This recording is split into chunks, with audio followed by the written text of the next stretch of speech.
And we're back. You are listening to the Exotology Unlock Your Profits, Unlock Your Potential show on the International Business Growth Radio Network.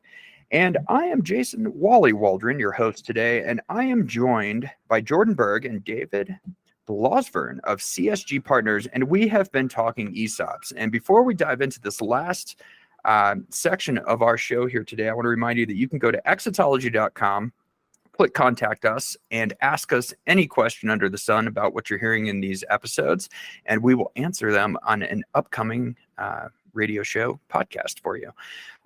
Jordan, David, thank you for being with us today. And as we've been talking about ESOPs here, we've talked about really the trends that were within the silver tsunami and all of the business owners that are going to need to find an exit and how an ESOP can help facilitate that. And then we talked a little bit about the history of how ESOPs even came into being and learned a lot of really interesting things about that. And finally, we talked about what does a good fit look like for a manufacturer, for an industrial services company, for a blue collar company, and how to use the ESOP as the Swiss Army knife that it really is to help craft that perfect exit for you. And I want to slightly switch gears a little bit here and talk about something that's very exciting that's happening really in my backyard. And I know you folks at CSG Partners are really ahead of the game on this too. And that is the intersection of ESOPs and the Office of Economic Development and International Trade, and some very forward-thinking legislation that Jared Polis and the Colorado legislature have been working on to really encourage ESOPs and encourage employee ownership generally in the state of Colorado. So I don't know which of you wants to lead off on this, but maybe tell us, help me out. What is going on here over the next couple of years, and how do ESOPs fit into this? How are we creating more employee ownership in Colorado?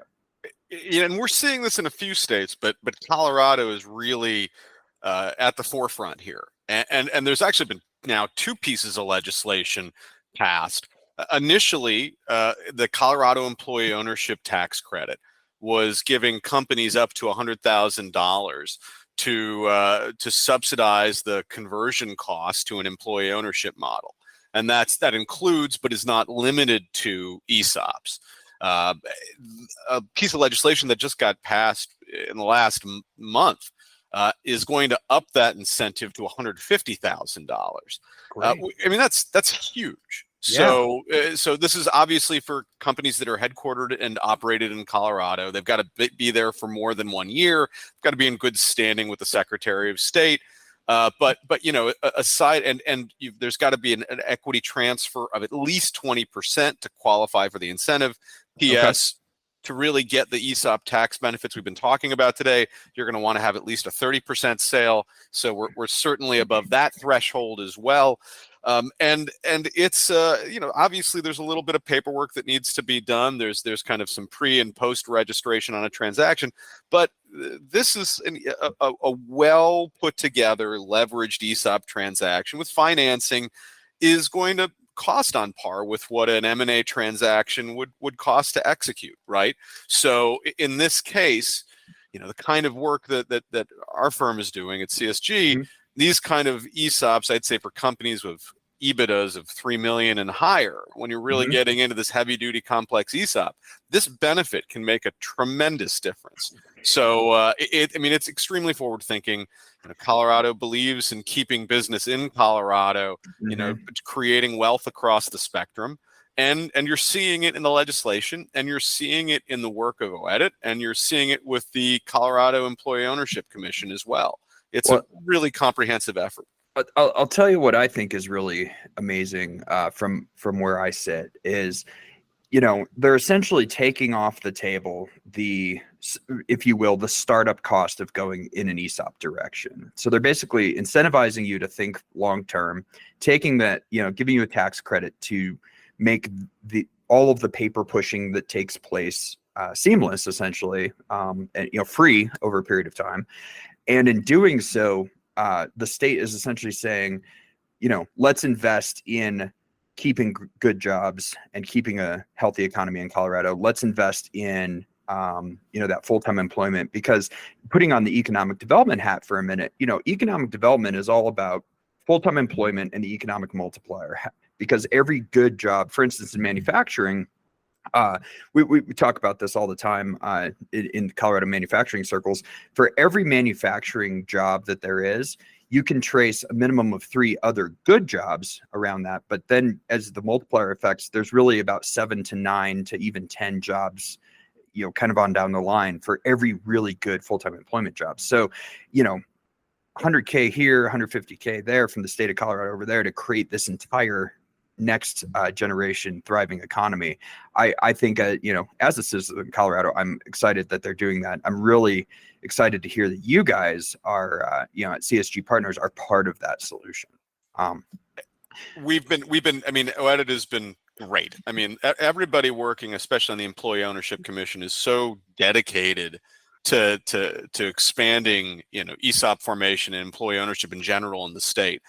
And so we've been working with Sandy Shoemaker, the chair of the commission, other commissioners like Jen Briggs, Doug Dell, and we've come together and brought in some additional professionals from the state to do a really a month-long series of webinars that are going to drill deeper into what employee ownership is, what ESOPs are, what the benefit looks like for Colorado companies. And so that's going to start in mid-July and run through early August. We're going to do a webinar a week every Thursday at 1 p.m. Mountain. And it's free. It's available to everyone. We'll share the registration information, but with you post broadcast. But I think we know that education is key to ESOP adoption. This is a complex transaction. Yes. We've just spent 40 minutes talking about this, and we probably haven't even scratched the surface of everything that's detailed here. And we also know that if you're not comfortable with the concept, if you're not fully read into the concept, you're never going to do one, nor should you, right? So all we want to do is work with key players in the region to really stress what an ESOP is, what it means for a company, and what you should consider moving forward. And I really appreciate that you are going the extra mile and working with these larger groups, the OEDIT groups, and all of these other stakeholder groups in Colorado to educate the market. Because even, frankly speaking here, you all are the first ESOP conversation we've had here on the Exotology show. And we talk transactions with people all day long. And even to us, ESOP is kind of a black box at times. And so it's important that people understand, I think, first, all of the possible advantages to it so that they can look at it and vet it against other options that they may have. And then also, start to know what does it look like to go down that road if they should make that decision. And you mentioned the partners we're talking about outside the commission as well. Shaina Culberson, who's head of the Exit Planning Institute's Rocky Mountain chapter, is participating as well. So it's really full embrace, because at the end of the day, we don't see this as a competitive situation where we've got to beat down other transaction types. There are certain times where private equity or an M&A transaction just makes sense for a company. And that's what road a company should go down. But we do think there's an expanded pie here, a pie that can be grown. And we love seeing, traditional M&A, traditional exit advisors embrace the full span of opportunities. And ESOP fits perfectly into that buffet.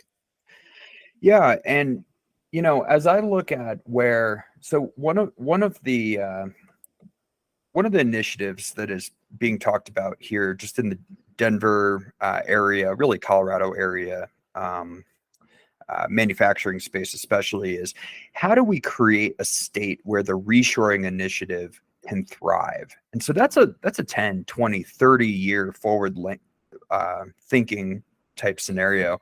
And so within that concept of reshoring manufacturing and creating the next generation of blue collar and industrial jobs, how do you see ESOPs playing into that, specifically in the state of Colorado? Listen, you're because of the incentives that already exist for ESOPs that make these companies competitive, because of the over-the-top incentives, you are creating fertile ground for employee-owned companies to be desirable to form, to be competitive against the field, and make them really magnets for talent. So if you want to reshore, if you want to be competitive on a global level, you've got to somehow fashion some over-the-top benefits for management teams, for employees, for the communities that support these companies. And I think an ESOP is this unique tool that accomplishes all that thankfully has bipartisan support also in both Congress and also at the state level, so that these incentives aren't going to disappear anytime soon. Right. If the rug gets pulled out from under ESOPs, then clearly we're at a point in time where everyone can agree on nothing. But because of the fact that, whether it's, creating wealth creation opportunities that one side really likes, to the other side saying we really want to slash taxes, the ESOP brings together the best of both worlds on a legislative level. Well, I appreciate you guys sharing all of this great information here today, and we'll do our part here at Extology to help get the word out as well. And so as we kind of wrap up here, we talked about so many different things, but really just scratched the surface. I think my biggest takeaways are, ESOP is always worth looking at, whether you're looking to exit your business or if you are part of an employee management bench who wants to take over a business. And then secondly, that just to even scratch the surface of ESOPs, you better look towards some experts who have been there and done that. So David, Jordan, thank you for being here today on the Extology Unlock Your Profits, Unlock Your Potential show. Are there any parting thoughts or resources you'd like to share with us over the next 30 seconds or so? Listen, thanks for having us on again. We really appreciate it, and we're always happy to come back and talk more. This is a long educational process with a lot of nuance. You can visit us at csgpartners.com. We have an extensive resource library and videos, articles, what have you. And frankly, just give us a call. We have a lot of conversations with folks months, years in advance of a transaction. Beautiful. We don't charge anything to talk. We just want you to learn. Awesome. So guys, that's csgpartners.com. And thanks for being here, guys. We'll talk to you soon.